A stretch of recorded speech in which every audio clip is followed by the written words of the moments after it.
Scene diawali dengan memperlihatkan suasana pasar di desa Wangga yang begitu ramai. Terlihat para pedagang dan para pembeli menjalankan aktivitas mereka seperti biasanya, menciptakan pemandangan yang hidup dan penuh kesibukan.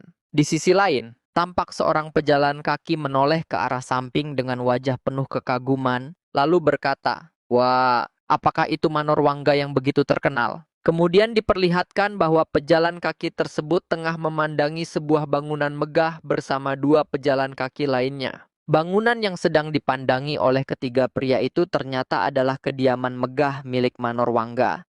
Pria itu pun kembali melanjutkan ucapannya. Katanya mereka adalah salah satu dari 3 kelompok dagang terbesar di dunia. Sungguh benar-benar mengagumkan. Kudengar juga putri kesayangan mereka memiliki kecantikan yang luar biasa. Dia benar-benar sudah memiliki segalanya. Mendengar perkataan itu, pria berbaju biru langsung menanggapi dengan nada ketus. Tapi dengan semua rumor tentang betapa cantiknya putri mereka, kenapa tidak ada seorang pun yang pernah melihatnya secara langsung? Di sisi lain, suasana beralih ke dalam kediaman Manor Wangga. Terlihat seorang pria sedang berjalan menyusuri lorong dengan langkah tenang. Tak lama kemudian ia tiba di depan sebuah ruangan. Pria itu pun membuka pintunya, lalu begitu memasuki ruangan tersebut, ia langsung berkata kepada seseorang yang berada di dalam, "Sosok, ayah pulang!" Kemudian diperkenalkan bahwa pria tersebut bernama Wang Gumsan, sang pemilik Manor Wangga. Di dalam ruangan itu terlihat beberapa buah-buahan yang telah membeku. Beberapa boneka yang berada di sana pun tampak ikut membeku. Tak jauh dari sana, terlihat seorang gadis sedang menundukkan kepalanya di tengah ruangan, sementara sebagian besar kamar itu diselimuti lapisan es yang membeku. Sesaat kemudian, gadis itu mengangkat wajahnya dan menampilkan senyum yang begitu cerah ke arah ayahnya. Lalu berkata, ayah sudah pulang." Kemudian diperkenalkan bahwa gadis tersebut bernama Wang Soso, putri semata wayang Wang Geumsan. Wang Geumsan pun menghampiri putrinya, lalu mengusap lembut kepalanya sambil berkata, "Bagaimana harimu? Apa semuanya baik-baik saja?" Mendengar pertanyaan itu, Wang Soso tersenyum lalu menjawab, "Ya, hari ini aku membuat sulaman baru." Setelah itu, Wang Soso memperlihatkan hasil sulamannya kepada sang ayah seraya berkata, "Aku membuatkan baju baru untuk ayah dengan sulaman ini." Mendengar perkataan putrinya, Wang Geumsan hanya bisa menundukkan kepala dengan raut wajah penuh kesedihan, lalu berkata, "Wah, itu pasti akan menjadi baju yang sangat indah." Saat menundukkan kepalanya, benak Wang Geumsan kembali teringat pada percakapannya dengan seorang tabib. Kala itu, Wang Geumsan bertanya kepada sang tabib, memenuhi ruangan dengan barang-barang yang menghantarkan udara dingin. "Apa kau yakin itu bisa menyembuhkan putriku?" Mendengar pertanyaan tersebut, tabib itu hanya menundukkan kepalanya, lalu berkata, "Tidak, itu hanya akan sedikit meredakan gejala panas tubuhnya yang terus meningkat. Tidak ada teknik medis apapun yang mampu mengobati gejala ini. Tuan Wang, sebenarnya sangat sulit bagiku untuk mengatakan hal ini. Tapi aku minta maaf. Putrimu mungkin tidak akan bisa menjalani hidup hingga menginjak usia 20 tahun." Kembali ke masa sekarang, terlihat Wang Soso masih menampilkan senyum yang begitu cerah di hadapan ayahnya, meskipun tubuhnya telah dipenuhi rasa lelah akibat panas yang terus menggerogoti dirinya. Kemudian Wang Gumsan menundukkan tubuhnya. Ia memegang bahu putrinya sambil berkata, "Soso, apa ada sesuatu yang kamu inginkan? Sebentar lagi adalah hari ulang tahunmu." Mendengar pertanyaan itu, Wang Soso tersenyum kecil lalu berkata, "Ahaha, ayah sudah memberikan semua hal yang aku inginkan, mulai dari jepit rambut, baju yang bagus, sampai berbagai hiasan. Tapi, kalau memang ada satu hal yang kuinginkan, aku ingin pergi melihat-lihat ke pasar."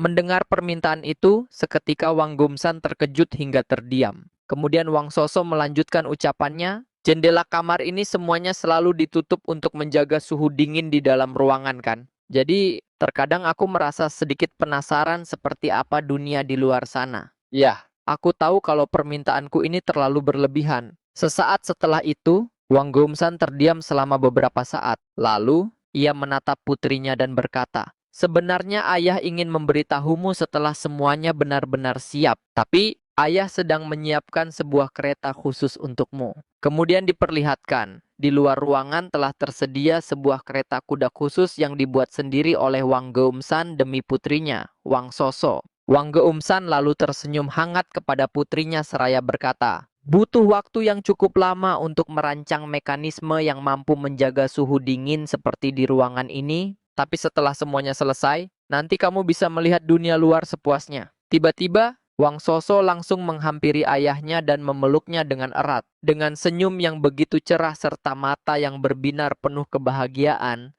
ia berkata, "Benarkah? Makasih ya, Ayah. Ini adalah hadiah yang terbaik." Melihat kebahagiaan putrinya, seketika raut wajah Wang Gomsan berubah menjadi penuh kesedihan. Matanya pun mulai berkaca-kaca.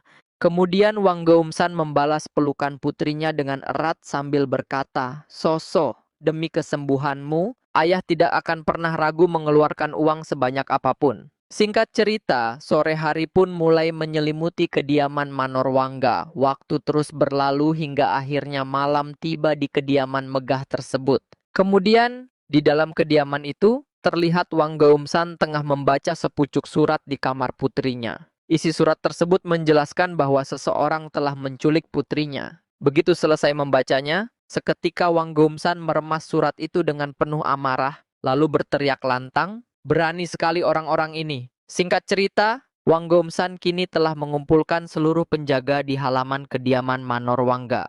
Dengan wajah penuh amarah dan tekad, ia berkata kepada mereka, "Para penjaga, dengarkan! Temukan para bajingan itu secepatnya dan seret mereka ke hadapanku. Atas nama Manor Wangga, aku akan memberikan imbalan yang sangat besar kepada siapapun yang berhasil menyelamatkan putriku. Aku akan menghadiahkan kekayaan dalam jumlah yang luar biasa. Jadi, apapun yang diperlukan, temukan sosok." Di sisi lain, Jin So-won bersama para warga terlihat sedang memperhatikan sebuah poster yang berisi pemberitahuan tentang hilangnya Putri Wang Gomsan. Melihat poster tersebut, Jin So-won menyunggingkan senyum tipis, lalu berkata, akhirnya sudah dimulai." Singkat cerita, kini terlihat Jin So-won melesat menembus udara, melintasi rimbunnya pepohonan di tengah hutan pada malam hari. Sambil terus melaju dengan kecepatan tinggi, ia menatap tajam ke arah depan dan bergumam dalam hati, permintaan yang disamarkan sebagai bentuk dukungan dari kelompok dagang Geryong?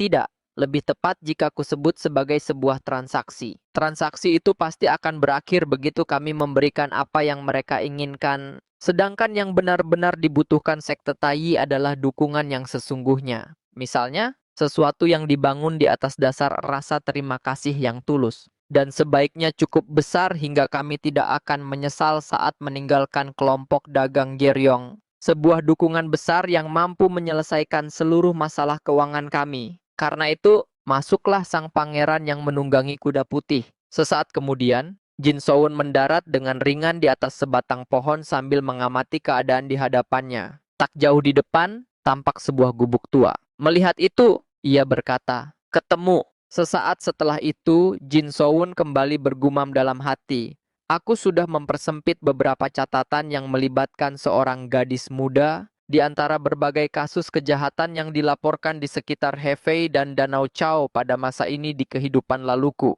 Sebagian besar hanya berupa pencurian rumah atau penemuan mayat yang telah teridentifikasi. Tapi hanya ada satu laporan mengenai mayat seorang gadis yang tidak dikenal dengan kepala terpenggal yang dikuburkan di dekat gubuk ini." Sesaat kemudian, Jin So-won mendarat dengan sangat ringan di atas gubuk itu tanpa menimbulkan suara sedikit pun. Setelah itu, ia perlahan membuka sebagian atap gubuk tersebut dan mengintip ke arah bawah. Di dalam gubuk itu terlihat 3 orang penculik yang seluruh wajahnya tertutup kain, bersama Wang Soso yang berada dalam tawanan mereka. Melihat pemandangan itu, Jin So-won bergumam dalam hati, "Bagus, aku belum terlambat. Kalau begitu, aku tinggal." Namun, tiba-tiba salah seorang penculik berkata dengan nada panik, Kita ada masalah." Mendengar ucapan itu, Jin So-won bergumam dengan bingung. "Hah?" Penculik tersebut kembali melanjutkan ucapannya. Kondisi tubuhnya sangat aneh. Tubuhnya tiba-tiba menjadi panas seperti bola api. Mendengar perkataan itu, rekannya langsung berkata dengan panik, Kenapa bisa tiba-tiba begitu?" Sementara itu, Jin So-won menatap ke arah bawah dengan ekspresi penuh keheranan, lalu bergumam dalam hati, tidak ada catatan kalau Wang Soso sedang sakit. Kemudian salah seorang penculik mengangkat pedangnya seraya berkata, "Sial, para atasan memerintahkan kita untuk menghilangkan semua barang bukti jika rencana ini mengalami kendala. Kita tidak punya pilihan. Kita bunuh anak ini, lalu kubur tubuhnya. Namun, sebelum rencana itu terlaksana, tiba-tiba Jin So-won melompat turun dari atap gubuk sambil bersiap mengayunkan pedangnya. Dalam sekejap, pedang Jin So-won berkelebat dengan ayunan yang begitu kuat. Tebasan itu menghantam telak punggung salah seorang penculik. Melihat kejadian tersebut, dua penculik lainnya langsung bersiaga dan mengambil posisi bertarung. Dengan tatapan penuh kewaspadaan, mereka berteriak kepada Jin So-won, "Siapa kau?" Namun Jin So-won sama sekali tidak menjawab. Dengan gerakan yang begitu cepat, ia langsung mengayunkan pedangnya, menebas kedua penculik itu secara bersamaan hanya dengan satu tebasan. Di sisi lain, Wang Soso tampak terengah-engah. Wajahnya terlihat pucat pasi saat menatap ke arah depan. Ia hanya bisa memandangi kejadian yang berlangsung di hadapannya dengan kebingungan. Sesaat kemudian, pandangan Wang Soso mulai berkunang-kunang. Saat melihat Jin So-won berdiri membelakanginya, ia hampir kehilangan kesadaran. Melihat sosok itu, Wang Soso bergumam dalam hati, ada orang." Singkat cerita, Jin So-won kini telah melepaskan seluruh tali yang mengikat tubuh Wang Soso. Kemudian Jin So-won meletakkan tangannya di kening Wang Soso dan berkata, "Panas sekali, seolah-olah seluruh tubuhnya sedang terbakar. Kondisi ini sudah terlalu parah jika hanya disebut sebagai demam biasa." Sesaat kemudian, Wang Soso perlahan membuka matanya sambil merintih pelan. Melihat hal itu, Jin So-won tampak sedikit terkejut, lalu berkata,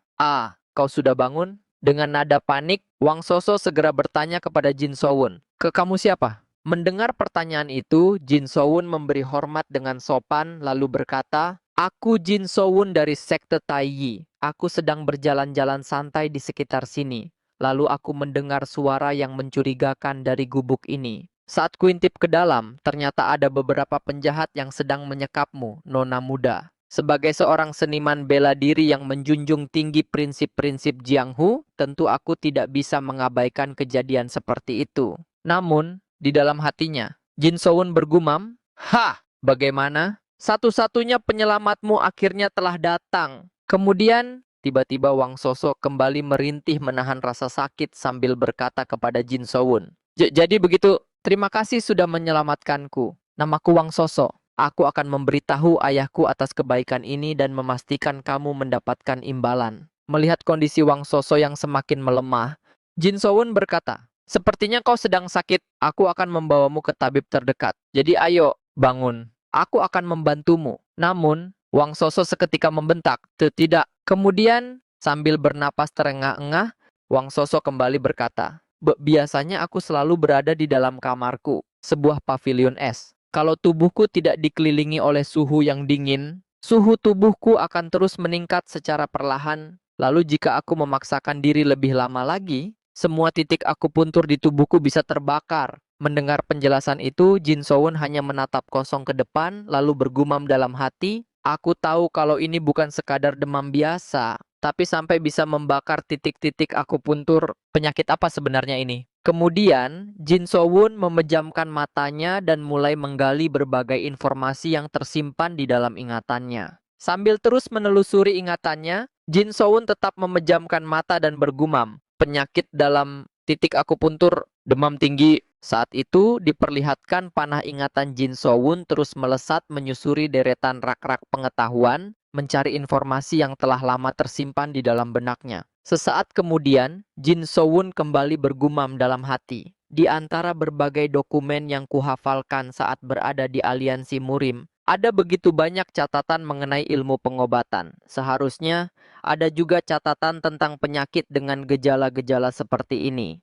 Tak lama kemudian, panah ingatan Jin So-won bergerak semakin cepat hingga akhirnya menemukan informasi yang selama ini dicarinya. Setelah menemukan buku tersebut, Jin So-won membacanya sambil berkata, "Ketemu Risalah Pengobatan Universal." Ini adalah kitab medis yang ditulis oleh Gong Yak-chun, orang yang dikenal sebagai titisan Hua Tuo. Kemudian, Jin So-won membawa catatan itu ke hadapannya sambil membaca, memancarkan ki api yang mendidih ke seluruh tubuh, menyebabkan demam, suhu tubuh yang sangat tinggi, serta rasa sakit yang luar biasa. Dalam kasus yang parah, titik-titik akupuntur bahkan dapat terbakar.